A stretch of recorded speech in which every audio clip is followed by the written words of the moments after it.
I'm going to speak about unconvicted citizen rights, which, you start with the constitutional presumption of innocence. We think about that over in the criminal side, but it applies across the board. The Constitution and the laws presume that these pretrial detainees are free citizens and innocent citizens. And so we got to treat them that way, starting with no punishment, which we talked about a little bit this morning. Let me speak about one thing that I heard a little confusion expressed about during lunch, and that is this whole 48-hour, 72-hour, first appearance, probable cause. Which end is up on that? I've got a little bit of a weird brain, but I've kind of formulated my thoughts around the way I talk about that. And so the way I say it is, and hopefully it'll help some of y'all get past some of this confusion, but the way I say it is, for everybody that comes into your jail, you got to have a warrant and you got to get them in front of the judge. Those are the two requirements, okay? So the warrant, you can get a warrant before or after the arrest, okay? Obviously, if it's a warrant before the arrest, your arrest is copacetic and there's not going to be any problems with it unless that warrant was obtained fraudulently or deceitfully, which is a very rare exception. But you can also get a warrant after, as you know, after the fact.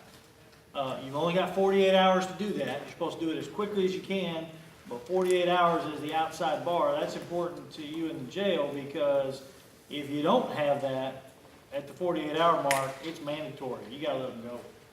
They're out of there. So then what about getting them in front of the judge? Well, they don't come in front of the judge on the warrant side. If you think about the pre-arrest warrant, obviously you're not going to go, hey, we want to get a warrant for your arrest. We need you to come on down to the station so I'm never going to do that. You don't have to do it after the arrest either. Getting them in front of the judge is a completely separate requirement, and it's a fail-safe. It's a fail-safe for all of those situations that we've heard about or been involved in where you pick up the wrong person with the right name. We've had that case a half a dozen times. And, they're going, it's not me, I'm the wrong John Smith, And we're, yeah, right, whatever. You get in front of the judge, and the judge, tries to sort all that out. So it is this fail-safe, but it also is the opportunity for the judge to give them all of the rights, the Miranda rights, along with bail and bond information, so that hopefully they can get out of your jail. We've recommended 72 hours on that since the Hayes case, because in the Hayes case, the federal court cited an Arkansas Supreme Court case that said 3.5 days was too long. So we said, well, 3.5 is too long, maybe 3 isn't. And that would account for weekend problems if you arrest somebody on Friday night, that sort of thing. So that's kind of the way I think about it is, we got to make sure we got a warrant, we got to make sure we get in front of the judge. All of that's kind of happening together, except in the situation where you got a pre-arrest warrant, where you pick them up on a warrant. But if they come in on a total, they have 48 hours to get the warrant, do you still have 72 hours after the warrant comes down to that? No, if it's 72 hours from the time you pick them up. Yeah, at least per our recommendation. Now, there have been cases out there that say, maybe you can go further than that. You don't want to be the test case on that, okay? I mean, that's the bottom line on that. You don't want to be the test case. So, but no, it starts right from the beginning. They're concurrent there.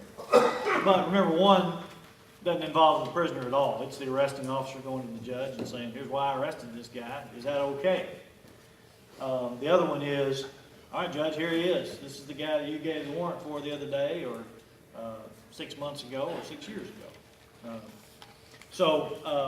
Anyway, that's just kind of the way I think about it. It's been helpful for me. All right, so let's talk about some of these rights for these free and innocent citizens we have populating our jails, and I say that with a little smirk. I recognize constitutional presumptions are not always wholly accurate, but in the context of the law and the way the law analyzes all this, that's how they're seen. So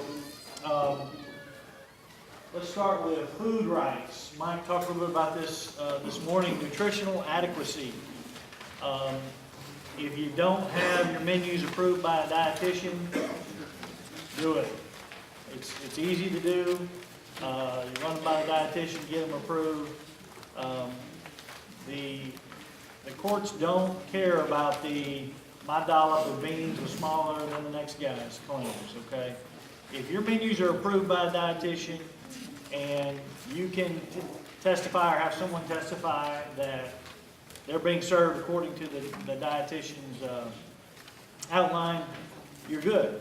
And it's all about, well, I shouldn't say it's all about, primarily about caloric intake, okay? The dietitian's gonna be looking at other things, making sure that, the food pyramid and all that. But if it's approved by a dietitian and it's calorically sufficient, you're gonna be fine. If they've got problems, instruct them to write a grievance. We talked about grievances this morning, very important. And, the tone of grievances is very important. What I see over and over again on grievances, when we're defending a lawsuit on the back end is, the response is, two responses that I wish we could get changed. One is, they fill out a grievance saying, I'm having chest pains. And the response is, fill out a medical request. Instead of, I just told the nurse about this, she's coming to see you right now, okay? Particularly those kind of things, those serious medical problems, we need that documentation that we were taking it seriously right from the beginning and not just playing a shift and shaft game with, oh, you filled out the wrong form of the DMV. We can't get in that mode. The other one is this long, convoluted grievance saying, we talked about this. So you went and you did what you should have done, went and talked to them, but then didn't document it.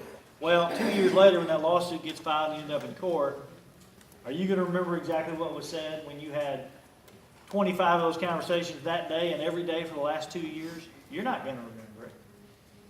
But the inmate's going to remember it. And he's going to misremember it intentionally, okay?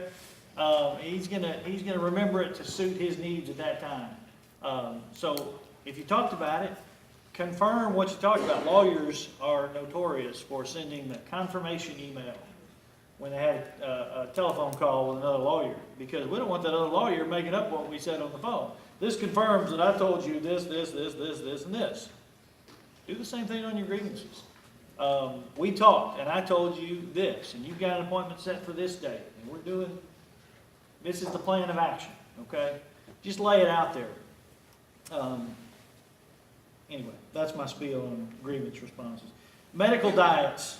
So medical and religious diets, I'll talk about religion here in just a little bit, but medical and religious diets end up being a big deal. And they're one of these kind of contagious things, right? So one guy gets the medical diet and the soft diet, because we got meth mouth, right? And so he gets the soft diet and, hey, it's better. It tastes better. It's not mystery meat or whatever the rest of the inmates are getting. Then everybody needs a soft diet. And we've seen it with religious diets too. The kosher meals that they prepackage, boy, those are great. I think I'm Jewish, you know? And it'll spread. And so, you know, what we've talked about is get with your food provider, you know? Make those less appealing. Some people love peanut butter. And so if you give peanut butter, some people are going to fake whatever they need to fake to get the peanut butter, okay? But if a diet's been prescribed, you do have to give the diet as prescribed. Get with your doctor and say, hey, doc, you said soft food. I know that could be creamy peanut butter, but could it also be pureed squash, you know? Yes is the answer, okay?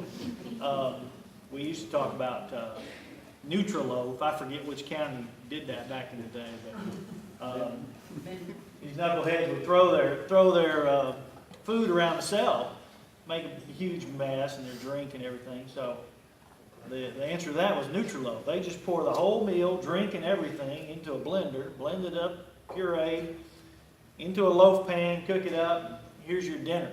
Okay, this pink loaf of whatever with chunks in it, right? Well, they stopped throwing their food around. Okay, and I think you can use similar. Mike likes to talk about being wise as a serpent and gentle as a dove. If y'all have heard Mike, you've heard that Bible verse, right? And I think you can be that way about food. The key, though, is caloric sufficiency. They're never going to like the way it tastes, because we're not going to feed them the spread we just had, okay? They're not getting that. They're in jail. They're supposed to be in jail. But if you have the dietitian sign off, you're good. All right, let's move on to religious diets. So, religion, and we're going to talk about beards and all that stuff here in a minute, but religion gets kind of special treatment. I'll tell you what,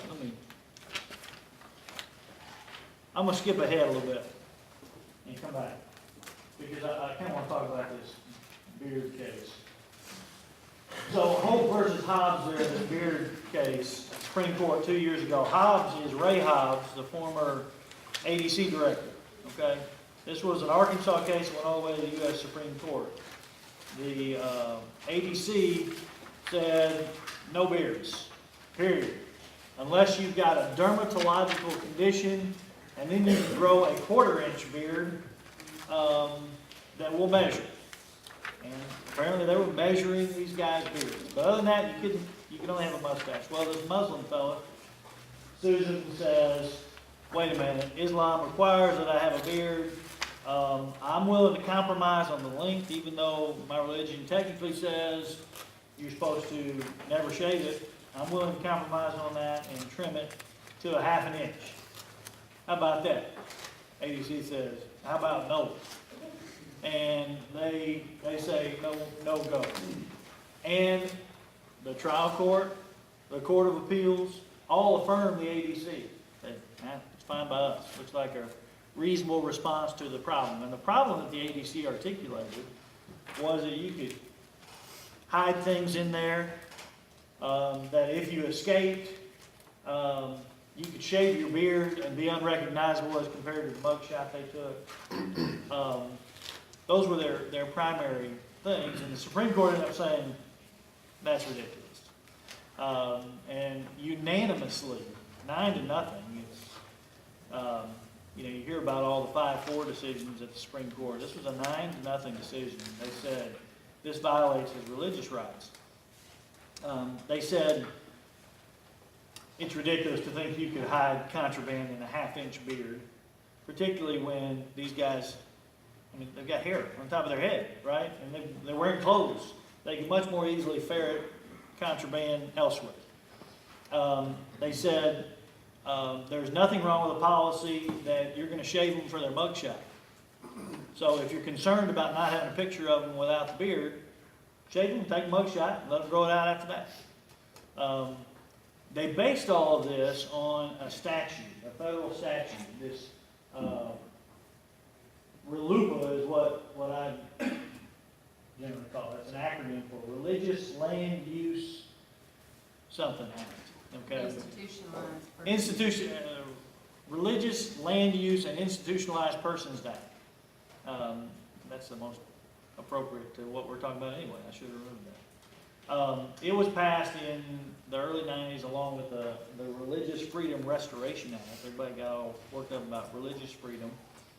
And certain congressmen wanted all that to go, or all those same rights to be afforded to prisoners. And so there's extensive statutory language in there about prisoners.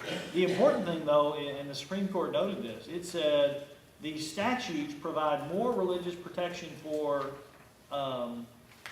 incarcerated persons than the First Amendment. So you think about these broad protections that are afforded by the First Amendment for religious rights, and the Supreme Court said these federal statutes give you even more protection, okay? And so it comes down to this. You've got to show for anything that restricts somebody's religion, okay? And the cases really say sincerely held religious belief. We get the call all the time. Well, he said he was a Baptist when he came in, and now he says he's a Catholic because he wants some communion wine, right? Or, you know, you can think of all the examples of that. He heard you can get peyote, so he's Native American all of a sudden, right? They want something, and so they want to change, and we talk about that. Generally, the answer is you either give it to them or not. It really doesn't matter how many times they switch, because you can convert, right? But in order to infringe upon somebody's religious beliefs, you've got to have a compelling state interest. That word compelling is really important, because in law it means like way up here, top level government interest. You know, other cases talk about just a legitimate governmental interest or a rational governmental interest. This is compelling. It's got to be really serious. Well, the Supreme Court said this is really serious. I mean, ferreting contraband and being able to capture escaped prisoners, yeah, those are compelling. They said those are compelling governmental interests. But the second part of that is you then got to prove that this was the most narrowly tailored way to deal with the problem. Nothing else could have dealt with the problem other than this.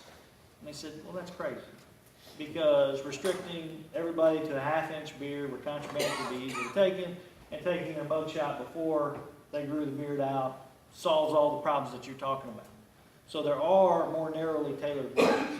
So traditionally, this was really important because traditionally, and even still, the courts pay a lot of service, spill a lot of ink in their opinions over all the deference that they owe to jail administrators and prison administrators.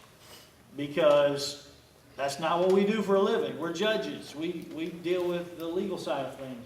They're dealing with the operational side, and they're the ones being exposed to these folks and the shanks that they're making and the flooding of the toilets.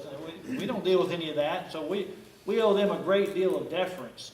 But here they're saying we owe them a whole lot less deference over here. Over here in the religious rights area, we get to nitpick. And we get to nitpick down to, if we can find a better way to do it, you lose.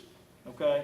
So religious rights kind of takes on this new level of importance because that's how it's going to be analyzed. If you're talking about medical care or most of the things you deal with in the jail setting, the court's going to be going, well, did they know about it? Were they deliberately indifferent? Here it's,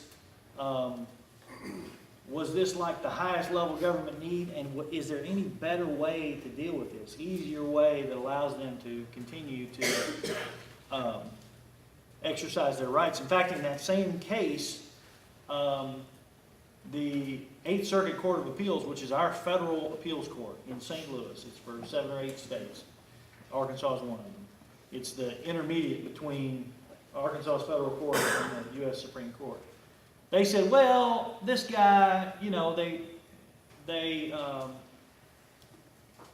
let him have a beard, but he talked to his imam once a week, and he had 3 copies of the Quran, and he had a prayer rug, and he got to pray 5 times a day, or 3 times a day, whatever it is. He got to do all these alternative things, okay? And all the law pre-1993 talked about all that stuff ad nauseum. It was, well, did you give them opportunities to practice their religion in other ways? The Supreme Court in Holt said, that doesn't matter under these statutes. It's not a consideration for us. So it doesn't matter how much other religious freedom you're giving them. That's all First Amendment stuff. And now we've got these statutes that give more protection than the First Amendment. Okay? So they're really, really taking stock of these things, and they're going to nitpick you on them. You know, I had a case years ago. Hunter Petray called me from Benton County. Some of y'all know Hunter. And he said, hey, this fellow wants a prayer feather.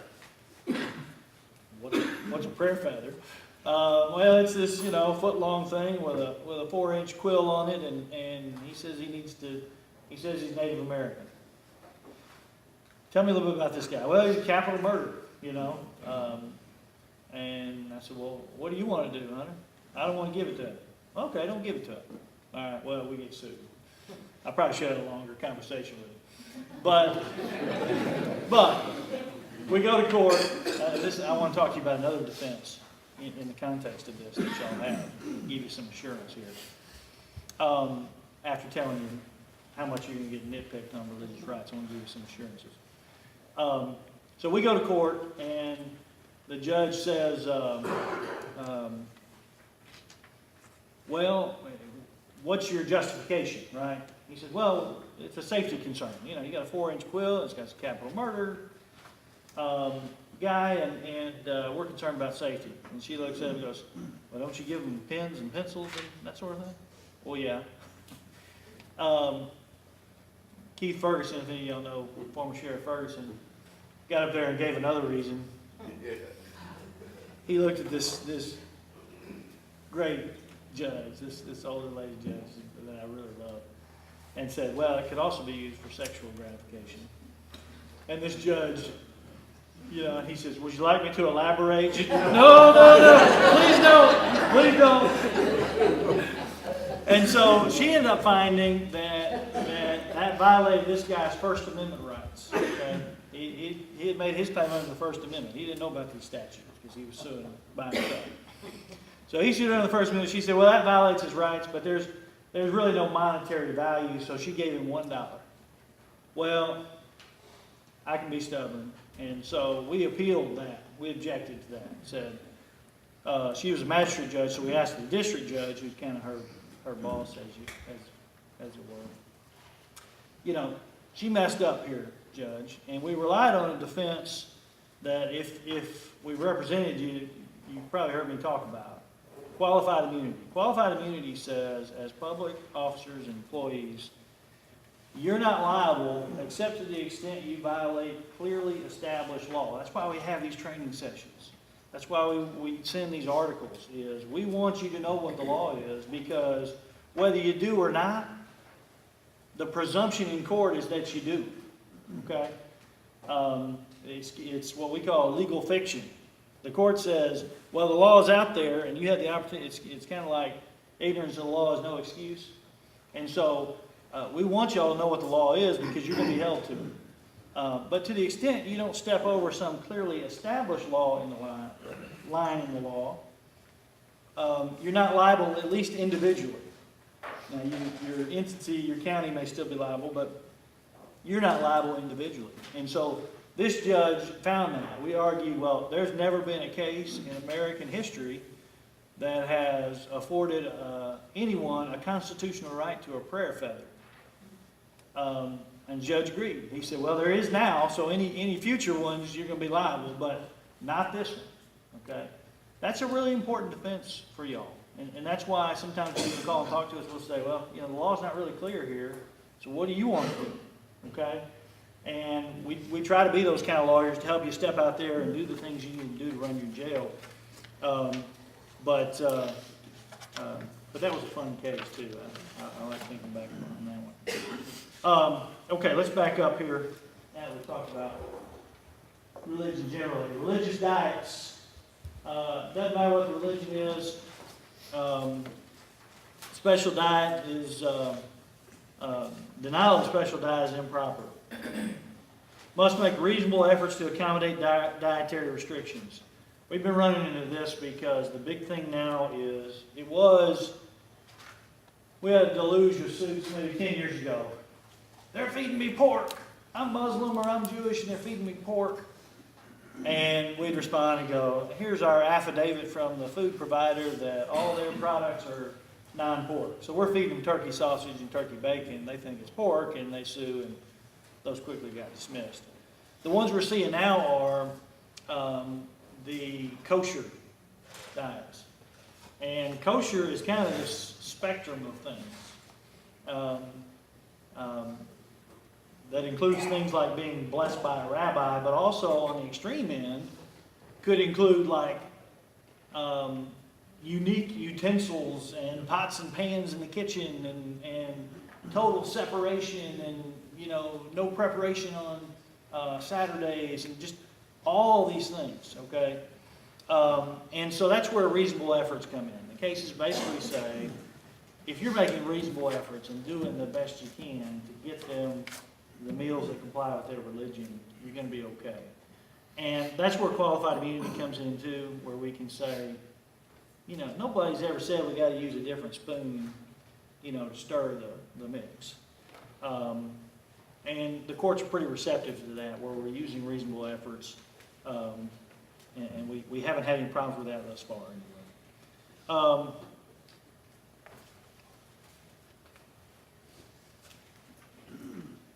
Let's talk about free exercise. We talked about the prayer feather case, but you get those things all the time. I need to do this for my religion. One of the things that we need to make clear in our documentation, I think, is we don't provide religious services. Those are volunteers. Everybody's chaplains are volunteers that are coming in and doing it out of their Christian duty or Islamic duty or Jewish duty, whatever, okay? They're doing it because they want to be there and they want to do it. And we, in our documentation, we need to make that real clear. I think sometimes the courts get confused because we talk about we only do services from this time to this time. You know, we need to kind of go over the top if we can in our documentation to say, this chaplain's a volunteer. He, you know, you've asked for a Quran. This guy's a Christian. He doesn't have any Qurans. We can't buy you a Quran because we're the government. We can't buy Qurans or Bibles or anything else, okay? We can't give those out as the government, okay? We can have one, if it's donated, we can have one on the cart. But we don't have to compel anybody. You know, we can give them the name of the local mosque or synagogue or church or whatever. Here's where you can write and request one of those, and I'm sure they'll be happy to get you one. But we need to separate ourselves there and make that clear in our documentation. Free exercise, the phrase we always use, I've heard Mike say this phrase 1,000 times at once. Regulate, don't eliminate. Okay? The better practice in the prayer feather case probably would have been to say, well, sure, you can have your prayer feather. Here's the 5-minute window in the morning when you can use it under guard. You know, we're going to stand there and watch you do it. That way, he can't come in and say, well, I was denied my rights. No, you weren't denied your rights. You got it. Okay? It gets a little more complicated where it's one of those things where they want to do something all weekend. You know, I need to do this or that, or there are some things to eliminate as well. You know, if they want the communion wine or the sometimes that's even going to be allowed. But where they want the peyote or those kinds of things, or the bringing the chicken to be sacrificed, you know, there are absurd examples, right, where you don't have to go that far. But for the most part, under religious rights, it's regulate, don't eliminate. Okay. Substantial burden on a religious exercise by an institutionalized person, it's going to be subjected to that test. Compelling interest, was it the most narrowly tailored thing we could do to deal with it? Let's look at a couple of examples here. First of all, what is a compelling governmental interest? Well, security. That's what we're there for, right? Security, not only within the jail, but in the community. Keep them from escaping is part of that, okay? That is a compelling interest. But part of that is you've got to prove that it's a real interest, right? It's like the half-inch beard example. Is there really a risk that I'm going to hide a shank in here?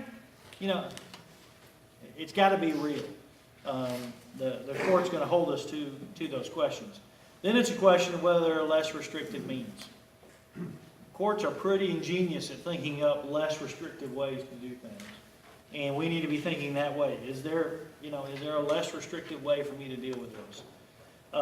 Maybe it's, well, while he's doing this, if it's a safety concern, while he's doing this, I'm going to put him over here in that seg for 2 hours every day so he can play with his prayer feather all he wants, okay?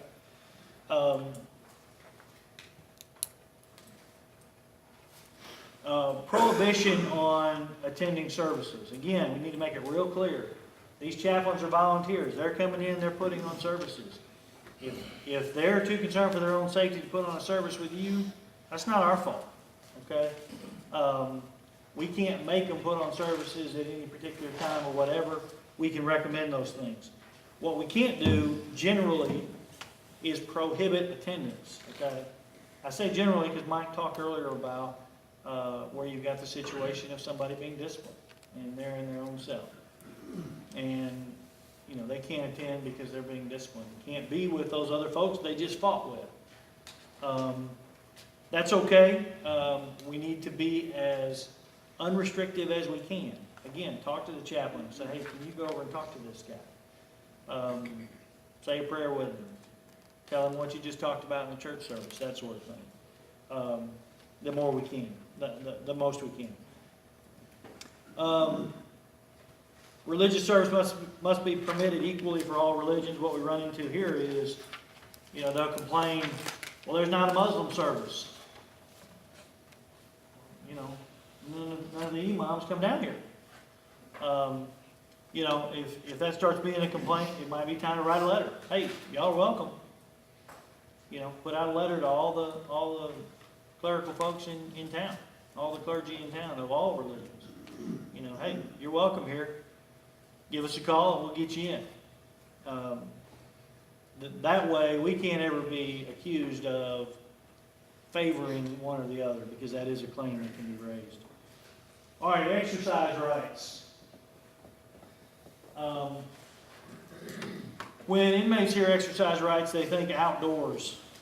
That's not the entitlement. The entitlement is out of cell exercise, okay? But this case here, Campbell versus Cawthorn, a Sebastian County case from years ago, says just walking the corridor is not good enough, okay? So usually in these cases, we're saying, well, here's the day room that they're allowed out into for an hour a day. And you can do push-ups, sit-ups, you can run laps, you can do jumps, you can do anything you want, any kind of body weight exercise you want. We don't allow weights because we can't afford them and they're liable to beat each other with them, okay? But as long as they've got that kind of area, doesn't matter how big their bedroom cell is, you can't leave them in there 24 hours a day. They've got to be let out an hour a day. I think everybody's doing that fairly well. Of course, you know, when you can get them outside, I think as an operational tool, it's a really good incentive and something really easy to pull away when they act up. And so I think it's a good tool because they do like to go outside, obviously. Exercise as necessary health care. We're seeing more of those claims where they say, you know, I've got a need here. I've got circulation problems or whatever, and I need this exercise as a medical care right. We're seeing more of those, but the requirement is that they get at least 1 hour of out-of-cell exercise a day. Telephone call rights. This is statutory, and so it's real straightforward. They're entitled to call a lawyer. They're entitled to call a physician. Now that begs the question: do we have to, if they call a physician and set an appointment, do we have to take them? No, is the answer. We can decide who they see. We've got to provide them with health care, okay? We can't be deliberately indifferent to serious health needs. They call a lawyer and set an appointment, or a doctor and set an appointment. Sorry, you should have told us you needed health care, and we will arrange for that, okay? So no, you don't have to. Free telephone calls to a bond person. That's a big one. We can't put them on the collect-only phone if they want to call a local bonds person. They're not entitled to call a bondsman in Las Vegas, but they are entitled to call one in town for free. And if the calls are local calls, so it's not limited to one call. They get as many as they need.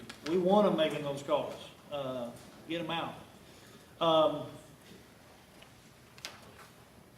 All right, access to courts, law library.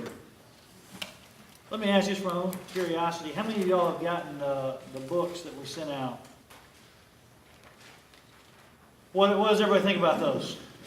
Have they helped? Yep. So we sent out, and I'm using the royal we here too, the AAC sent out as part of a member benefit program the 4 or 5 books that we kind of put our heads together and said, you need in the jail. If you hadn't got them, let's talk about it after, okay? We'll get them to you.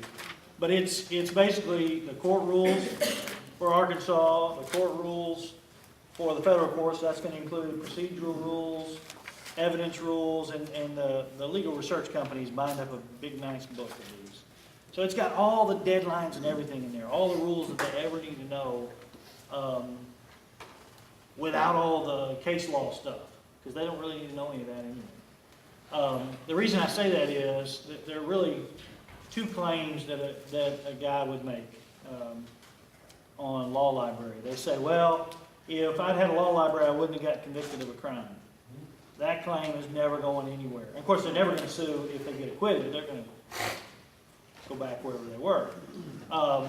So if they get convicted, they say, well, I wouldn't have been convicted of a crime if I'd had this.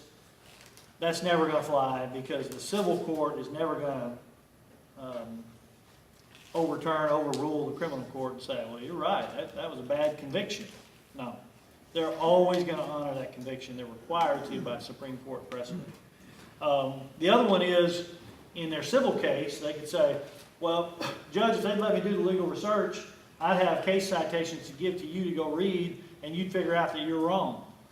And my case shouldn't be dismissed. Well, every judge is going to go, I know all the law a whole lot better than you, and I can go do all that research too, and I got staff to do it, and so all that floats away. So there's not a very big window to make these kind of claims anyway. The real key to me, in my view, is to make it easy on your staff. And that's why we put these 4 or 5 books together, so that you can say, well, here it is, and if you tear it up, it's your own darn fault, and we may charge you with a crime if you do, for destroying county property. That way they've got all the deadlines. They can't ever say, well, I didn't know how long I had to file a criminal appeal, or I didn't know how long I had to file my civil case. Well, no, it's all right there, okay, right at your fingertips. And so, yeah, if you hadn't got that, let us know, and we've got a list of the books there: Arkansas Court Rules, Federal Court Rules, Rules of Evidence, Criminal Code, and the Law Dictionary.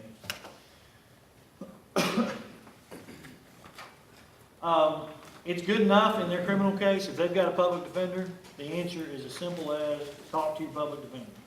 Talk to your privately retained counsel. In the civil case, in the past at least, we've said, well, tell us what you need, and we'll try to hunt it down for you. Now we're saying more and more, it's in the books. We'll send them over there for 30 minutes for you, okay? Talk to them about postcard only, I guess. Yeah, we're defending a postcard only case right now. Jason and I have 2 different views on this. So. Yeah, so the law is not so. That's the only way to put it. In California and places like that, they don't think much of postcard only policies. The courts around here have been a little more deferential to them, but be careful.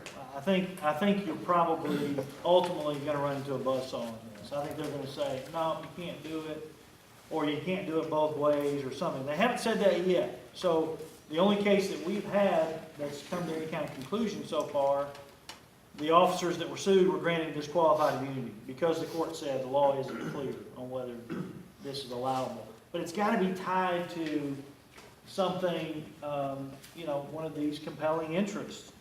And so if it's, well, we think they're putting drugs on the back of the stamp, or the lick strip on the envelope, or whatever, well, cut the stamp out before you hand it to them. Cut the strip off before you hand it to them. It's a little more problematic if you've got some kind of evidence that ink has been laced with drugs, which I've heard of too. Some of that's hard to separate urban legend from what we've really encountered, and I think you ought to base your conduct on what you really encountered, or at least read about in a reputable publication. Some jails are going to copying all the mail, which sounds bad on the front end. But like in our office, for example, we copy everything. We're completely paperless at this point. And at first that sounds almost unthinkable. You mean tell me we're going to scan all this mail? But once you get it set up When you get the equipment in place, boy, you can scan a lot of stuff fast. The beauty of a system like this, now you have to copy it because they gotta have something to read, obviously. But that means we'd have a copy of all their mail.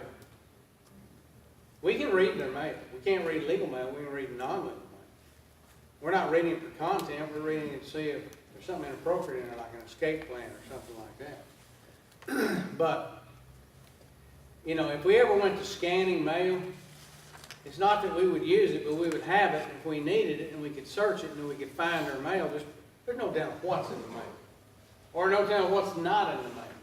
If they're going to allege they're being abused, and they're using the mail, and they're never mentioning the fact they've been abused, there's no credibility there. So I think there's some real possibilities on this mail thing. We need to start maybe thinking outside the box a little bit on that. But back to postcard only, I don't think it'll fly in Arkansas. There's already been one case that's cited on page 83. You don't have to look at it, but that case says it will be highly scrutinized. And what it really boils down to, you can't justify it in a small jail. There's not enough volume. There's not enough volume to get the economy of scale that you really need from a postcard-only situation. There's not enough volume to deal with the other issues that go with why we might want to use postcard-only. So I think personally, you need to start moving away from that and start thinking about how you want to deal with that, okay? As Jason said, virtually everything you can use for justification on postcard only would apply to everything else. Tear off a stamp, if it goes in parlor writing, well, I hate that for you. They need to write where it's not where the stamp's going to be. We're going to tear the stamp off. And, you know, can't be in crayon. There's nothing wrong with that. You can hide stuff in crayon. I mean, you can come up with a rule for virtually everything. Whether it's on a postcard or whether it's on a piece of paper on the inside, not much. Now, we'll say this in prison, interestingly, you can only use, because my wife recently corresponded through the church with a prisoner and sent her, you know, real polite letter back. She'd put on a nice piece of stationery that was a postcard inside an envelope.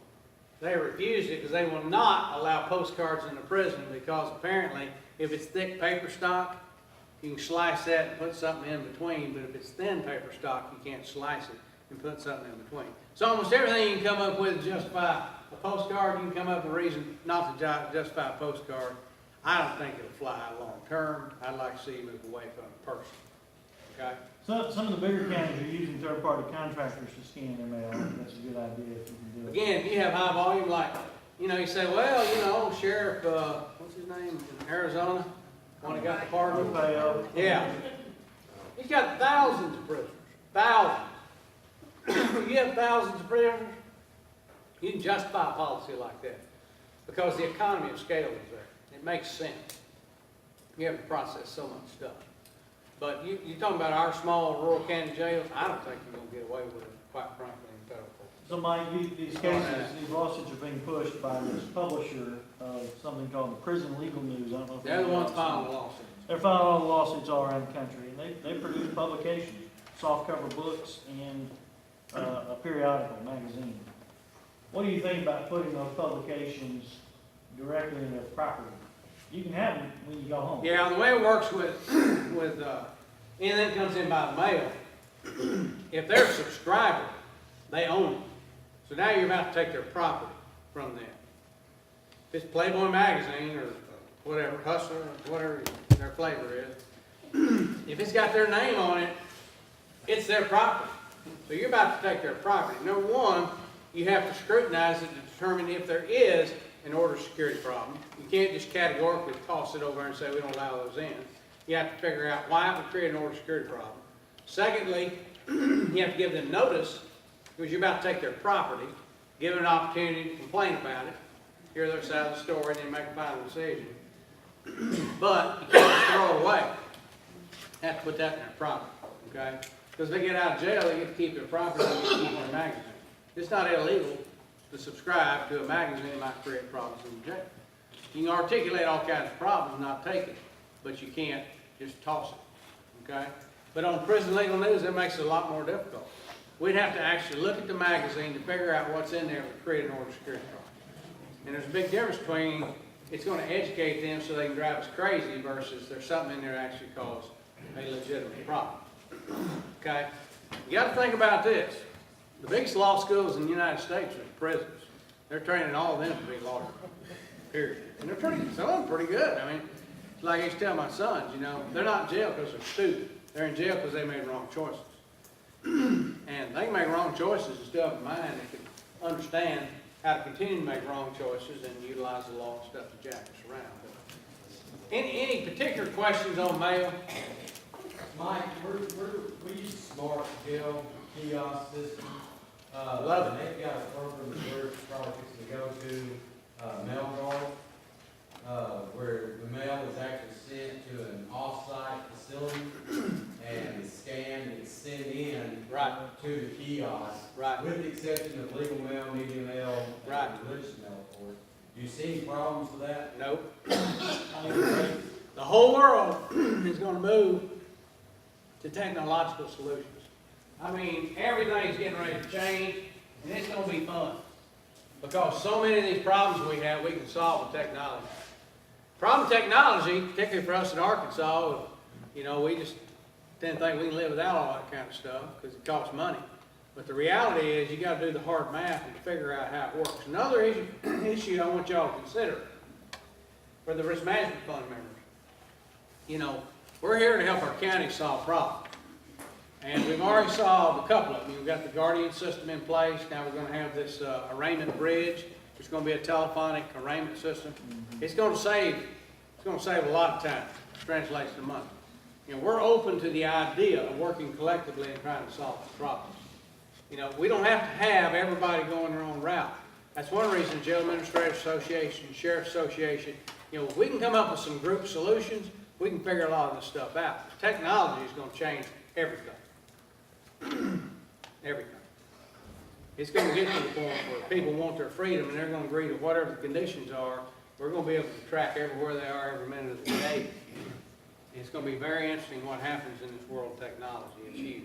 So, this postcard issue is, I think, is the loser long term. Well, Now, Jason's been accused by a federal judge of being all head and no heart. So he wants to fight over everything. If there's any possibility to win.